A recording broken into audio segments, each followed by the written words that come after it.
last little clip, me showing that bar I put in right down here, I wrapped this thing up and test drove it a few times. Since it's only me recording and doing all this, it's really hard to set that up and record and focus on actually if this thing is working correctly and paying attention to all that. So I went ahead and did a test drive, and before that I hooked up a fuel tank.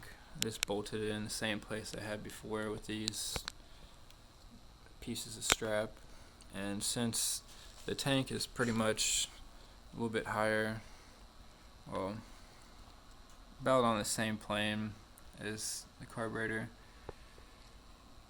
I figured it wouldn't pull very good, so I got this cheap Chinese pulse pump, routed it in. I got it going over to a little cheap regulator, then going to the carb, and I got the wiring hooked up to right here. Got a little switch super glued just right there. I was just trying to throw it together just to see if it works, and so far pretty much everything mechanically is perfect on it, and the only thing I was having trouble with is the steering. I've already got it tore apart. I should have showed how much play it had, but it had a decent amount, almost like maybe 3/4 of an inch of like play. Kind of felt like my truck from 1970s. But yeah, what I found is, if you remember, I welded some ball bearings on this thing, and they decided to break and just shatter and tear up this channel right here in the steering, and it kept getting worse and worse, so that makes sense why. So I'm gonna have to make some kind of key to weld in right here on both sides to make sure that steering is a lot tighter. I would weld it straight together, but I still want to be able to split this steering setup into halves like this, because without that I'll have to remove the whole engine to take this steering shaft out, so that'd be annoying. But that's what I'm gonna work on now, and hopefully by the time then I can get someone here to record me ripping this thing, because it's actually not too bad. I thought it'd be kind of slow with this 4-stroke compared to those race 2-strokes that were on it, but yeah, it's pretty nice. I think this thing has 17 horsepower, if I remember, the Crf230.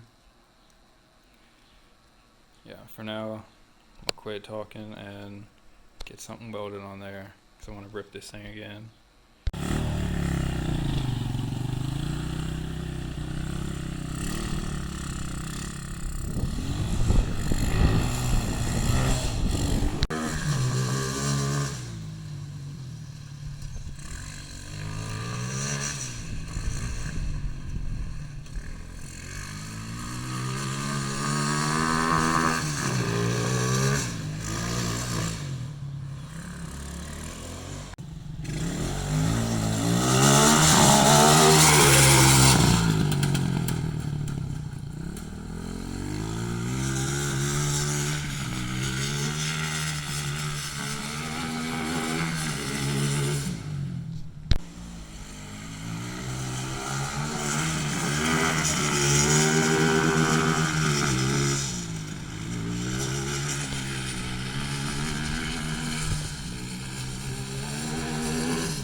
I would like to document this because this is my first time ever having chicks or anything like this.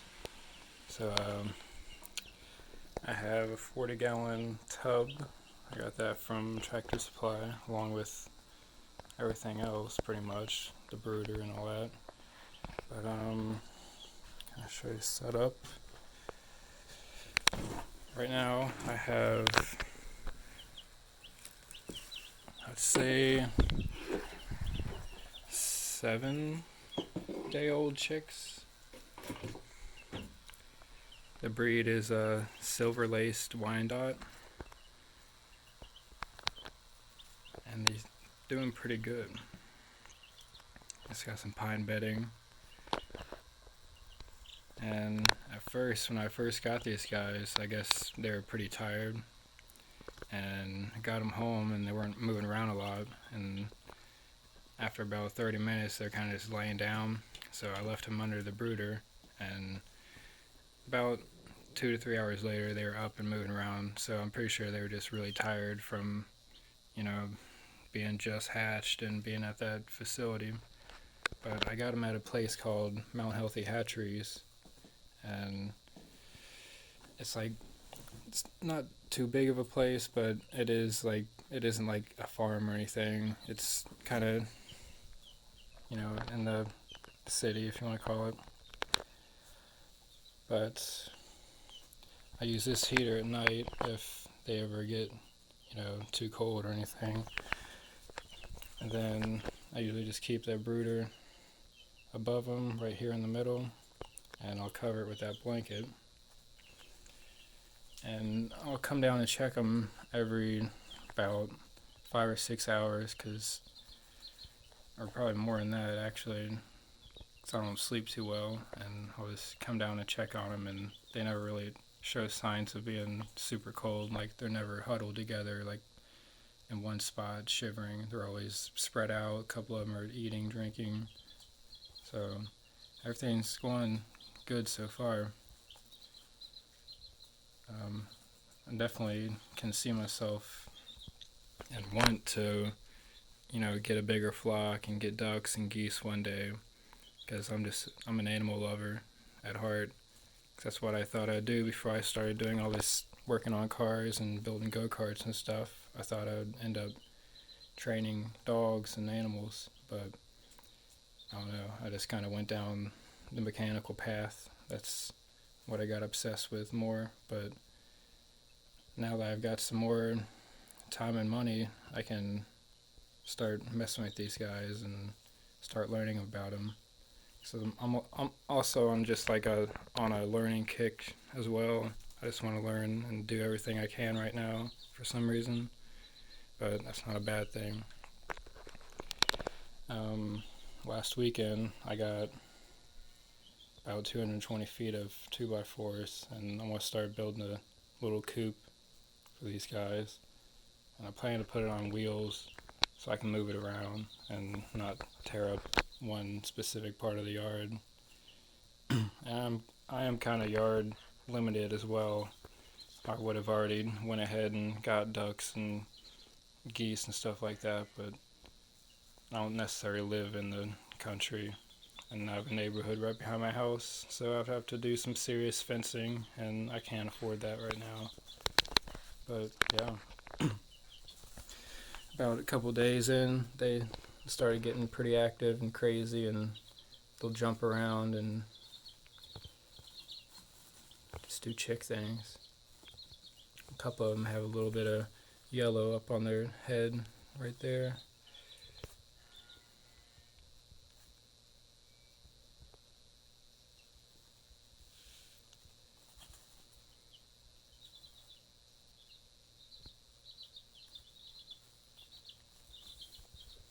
They all should be hens, but we'll see once they get a little bit older.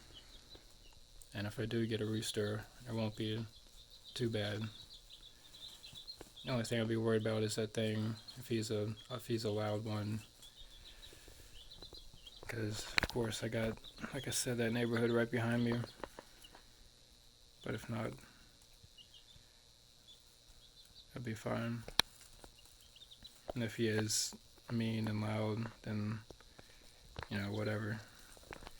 He'd be a good protector. So we do have a lot of, you know, birds of prey around here and foxes and stuff, which I'll definitely, you know, upgrade the fence and probably show off what I'm doing when I'm building the fence and the coop and all that. Also just for me, so I can look back and see what I was doing at this age. But yeah, that's it for now. I'm gonna check them for pasty butt. I've already had to clean a few of them a couple times. I usually do it like every day, every other day. Just pick them up and look at the bottom, and it's pretty obvious. So I'm gonna do that now. And yeah, I'm not really working on any projects right now other than messing with these guys and doing some plants. And what I've been doing when I check them for pasty, I just like have my hand like this and have them standing in my palm right here, have their feet right here, and I'll take their head and kind of hold their head like this, so they're kind of, you know, got their butt in the air a little bit.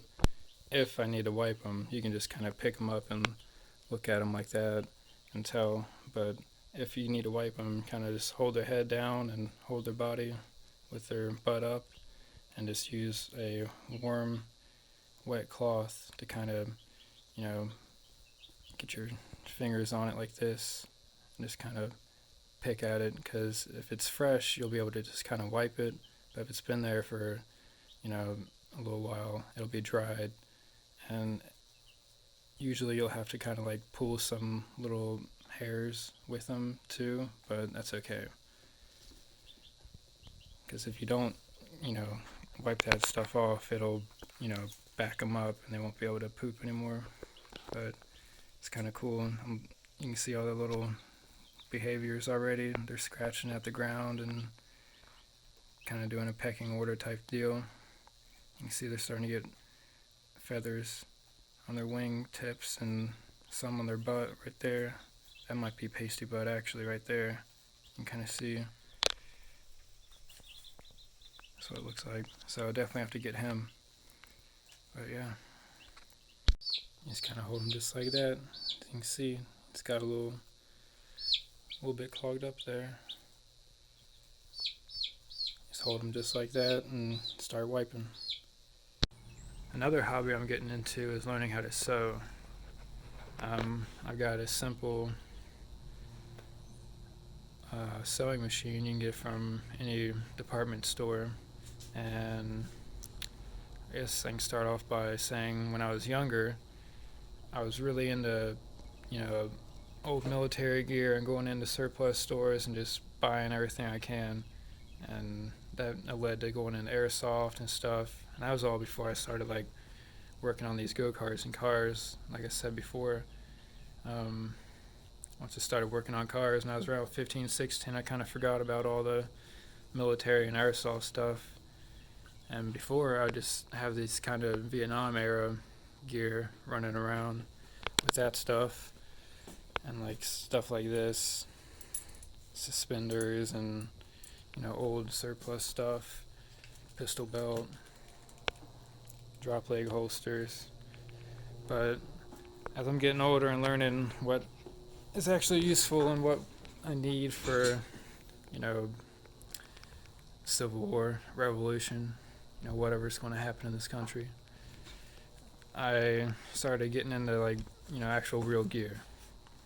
And since I'm a quality freak and I want the best top of the line of everything, I did a lot of research and figured out, you know, what kind of fabrics are the best and what companies are the best, and I decided between Cry, Spiritus Systems, you know, 511, and I picked Spiritus. I only bought the front and rear bags and the cummerbunds with the quick release, and I wanted to learn and practice so I can make my own placard. And through my research, I found this company right here, Rocky Woods Fabric. They're based in Colorado, and they have all these kind of 500, 600 denier fabrics, just all kinds of it. And I bought some sample packs. They're just chock full of different fabric samples. And I found multicam black, which is what this is. So I ordered a bunch of hook and loop and, probably about 3 yards of this fabric. And like I said, we'll make it kind of similar to the Mark V fight chassis, because that's what I like. I could always just order one and have it said and done, but I guess keep saying, just wanted to learn. And I could have, made this whole thing myself, but since this is life-saving equipment, I just wanted something that I know works and will actually hold plates correctly. But for now, a quick little project that I need to get done is making a strap for this battery. So right now I just have it held on by this zip tie, and I have welded on the bottom here that little loop. So I'm going to use some of that 1-inch strap fabric and buckles to run a custom length little strap and buckles on it, just like this, with this material. So yeah, that's what I'm gonna do now. Use this thing and stitch some up, just get some practice before. So I got a few more days until this stuff comes in, and I plan to record me trying to make that little mag placard. So yeah, I'll get into it. Alright, I got this strap made up. Works pretty good. I could get a little tighter if I adjust it a little bit more, but I just got one little stitch back here with a loop, then the rest of it's loose. And I just use these buckles to run it through, and it holds it tight. But yeah, works pretty good. Just a little quick release, snap it off if you need to. So the chicks have already outgrew their pin. It's about, I think they're about 2 weeks old now, 'cause it's Friday, so yeah, they're 13 days old. So I went to Tractor Supply, I got some hardware cloth, and started building this pin. These boards across are 48 inches, and the longer ones are 60. And I kind of just made a simple design, and I'm going to put the hardware cloth like on the inside here around the perimeter, so it'll be able to see out. And then I don't know what I'm going to do for the top yet. Maybe do hardware cloth like 2/3 of it, then make a little trap door to open it up. But the point of this is to be able to take them outside and move it wherever, and then let them run around the grass and peck around. And I don't really have many woodworking tools yet, so I'm just using a sawzall and clamping it in the vise here. I don't have a chop saw yet, but eventually I will. So yeah, that's where I'm at now. Eventually, before they start getting upwards of 18 weeks, need to get a coop built, and that's what I got all this 2x4s for. I didn't realize I would have to make this pin yet, because they're already probably doubled in size and pretty much jumping straight out of that little plastic container I bought from Tractor Supply. So yep. Alright, so I got all the 2x4s screwed in, just using screws like this, and just by luck I built this thing almost perfectly to match this hardware cloth. I didn't even mean to do it. I was just like making a random size for these, but they ended up being exactly 2 feet, and that's what this stuff is. So because I used that sawzall, I've got kind of jank fitment in a few places, but it's not too bad. So I'm gonna find a way to staple this on, or I don't even know how I'm gonna do it, but that's gonna be the next step. So I found this little stapler. It takes these little 1/4-inch staples, and I got the chicken wire all the way around it. So I just pretty much started in this corner here and just put staples down in each corner and then started unrolling it all the way around it. And once it got to the end of the roll over here, I just kind of stapled it in and left it, then started back over there with a new roll. And the ends I just zip tied together like this to hold them secure. So yeah, that's what it looks like so far. For the top of it, I don't know what I'm going to do yet. I don't have very much of this left. I would have to go get more, or either like use I think maybe just like a camo netting top or a couple sheets of plywood just for now. But yeah, probably made it a little bit too big. I wanted to be able to, move it up and down the stairs because I have the chicks in the basement right now. But we'll see if I can do that. So far, I don't think it'll be doable.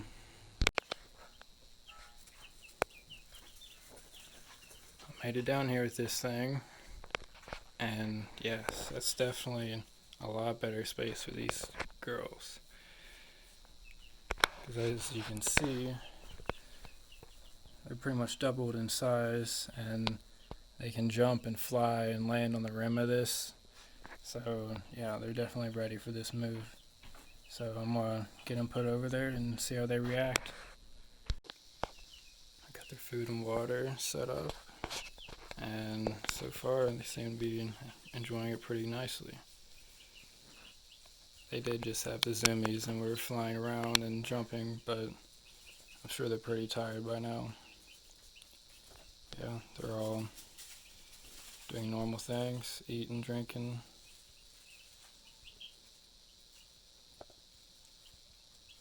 I guess the next step will be building the actual coop. And of course I still want to put that on wheels and everything. So that'll be, a whole lot of more work. And this took me about 5 hours to make, cutting the wood and doing all the staples all the way around it. So it'd be a lot easier if I had a chop saw, but I gotta do what I gotta do with what I got. Well, I got this thing down to a river spot. I'm down here ripping it, and it's doing awesome. Just ripping it across these rocks. There's like a big rock patch over there, and I'm just going full speed, and the suspension was eating it up. So I'm down here with my buddy. He's on his little pit bike, so hopefully I'll have him record me and get a couple rips down here just so you can see what's up. And it surprisingly got down here pretty easily through a couple mud holes, but these tires definitely suck. I need some knobbies on the back for sure, but the good thing about them is they kind of float on this sandy parts, especially over there, like Buddy's dirt bike, because those thin little dirt bike tires are just kind of sinking in one place, and this was going right along, so I'm very happy with it.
Rip.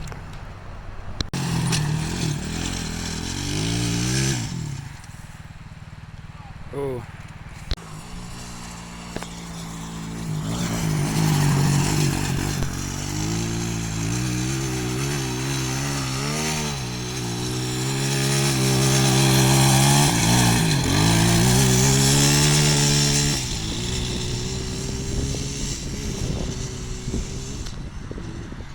That thing's ripping. I'm so happy.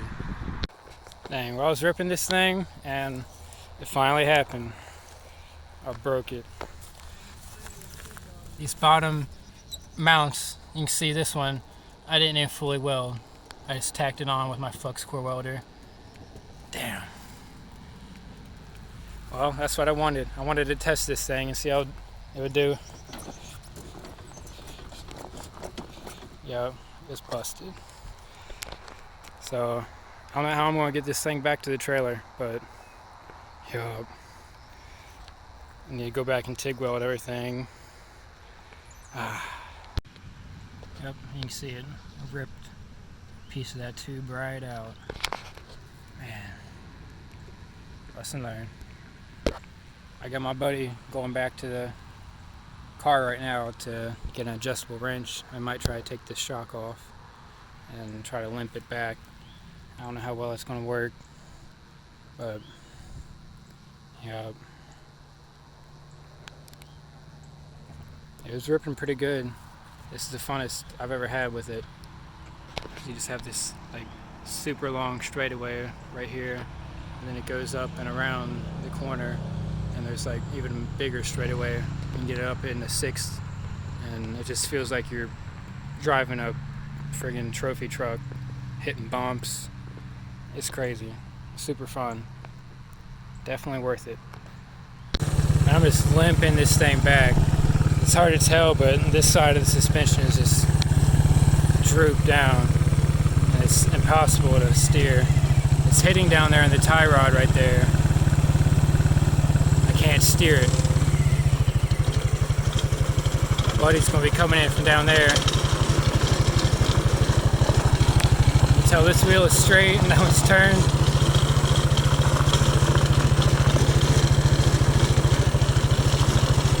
Yup.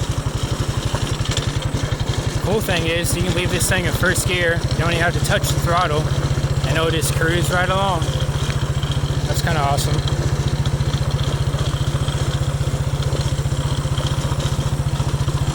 This is like a little gravel pit, if you can't tell.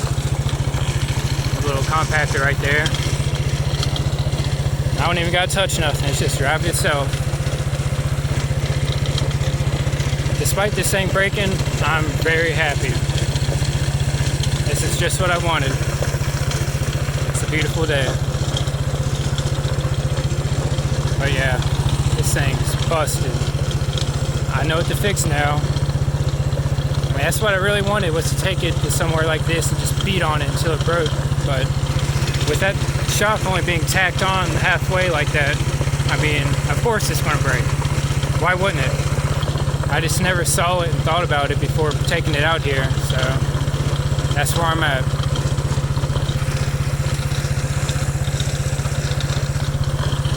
So my buddy should be coming through here right now. So they kind of got this gravel pit kind of gated off right there, but you can come through this little spot right here. And we came from way back over there through the trails, but there was no way I was going to be able to limp this thing through the technical trails and mud pits. So hopefully he pulls up before the cops do, because I'll be screwed. Oh, I made it past that gate over here on the street. My friend should be coming from this way. I think that's him right there.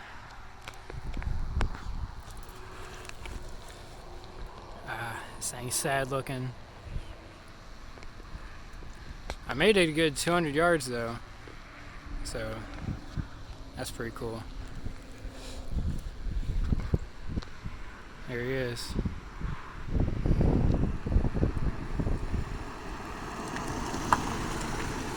Time to get the hell out of here. this thing. And I know my weak points. I need to fully weld stuff. That'll help. But the big struggle, I wish my friend was here to attest to this, was the chain drive system on this thing. And before a certain point, I'd drive this thing for a minute or two, and either one of these chains would just pop off violently and just break. And I went through probably upwards of 20-25 chains, 420 chains and 40 series chains. So eventually I got to this setup, and that is a 520 chain going to a 50 series sprocket from, I think it's from Grainger, and I had to put it on the lathe and take material off of both sides so it fit the 520 chain. And I do the same thing with these 40 series sprockets that are from Grainger. I had to shave down the sides and re-put the taper back on them to fit the 420 racing chain, you know, the gold O-ring chain, DID, or RK chain. But this setup finally works good with this tensioner right there. I don't think it's UHMW, I think it's Delrin, because the wear surface where the chain is digging in is it's like really sticky when you touch it after you ride it. And I don't think it's just from the grease from the chain. I think it's like because it gets hot and it melts. But yeah, what I'm trying to say is this chain system finally works good, and I'm having zero problems with it. We're clutch dumping it. We're hitting giant rocks with it full throttle, and it's working good. This rear chain definitely stretched a bit, so it didn't have this much tension on it. But yeah, I just finally figured it out. And everything else mechanically, the 4-link is doing really good. The steering is a mess. I hate it. You can tell from the videos, it has like upwards of 5 or more positive caster, and it just kind of makes it a little unwieldy on the pavement when you have grip. But when you're on like loose dirt, sand, grass, whatever, it doesn't matter as much, because you're just kind of, the front tires are floating on the ground anyway, because, you know, they're not really knobby, so they're not gripping in. Along with that and the track width, it's hard to show now with the suspension jacked up in the front, but the rear like shrunk in like 2 or 3 inches compared to the front. Like the front's like a lot wider, so I need to get a longer rear axle for the back, and I want to redo the front A-arms and correct that camber, and that'll make the steering a lot better. But other than that, everything else is working perfect. And for anyone wanting to build something like this using these racing chains and, you know, somehow getting these sprockets turned down however you can is key.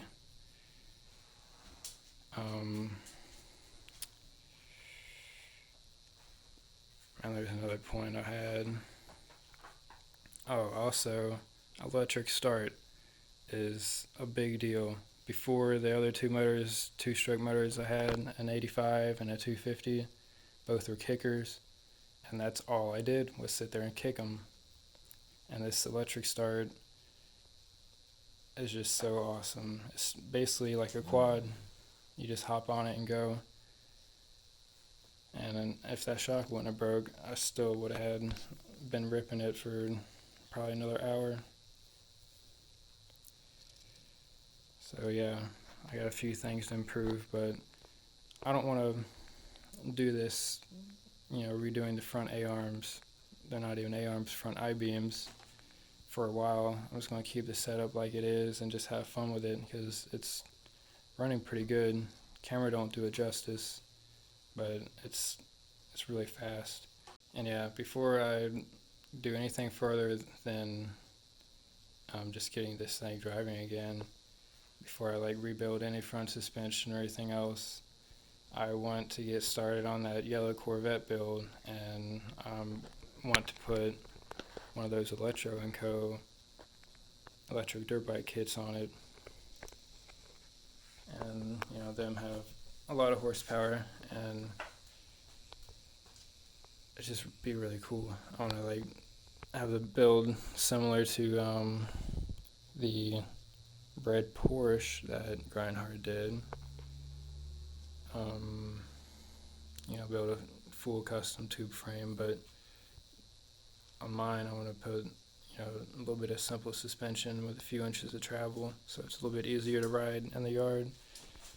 And the reason I want to do that so bad is just ripping these things with the loud motors around my house is, I just hate doing it, because I know if you're not into cars and motors, you hate it. And I'm just surrounded by, kind of a preppy neighborhood, and I know people probably hate it. So an electric go-kart would make the world of difference, and I would feel a lot better about just having fun and ripping it around if, I'm working or get off work and I just want to, have fun for a minute and just rip it around. I don't have to worry about firing up some loud motor and making a bunch of racket. And anyway, it'd be just really fun because it's a lot of horsepower and would do wheelies, and yeah. So I want to work on that green Subaru, and a few other projects. I'm out ripping the green Sub. My buddy's 97. And this thing's just so fun to drive. I know this clip's going to be vertical, but I just want to rip it back home, and I want to get a little clip of it.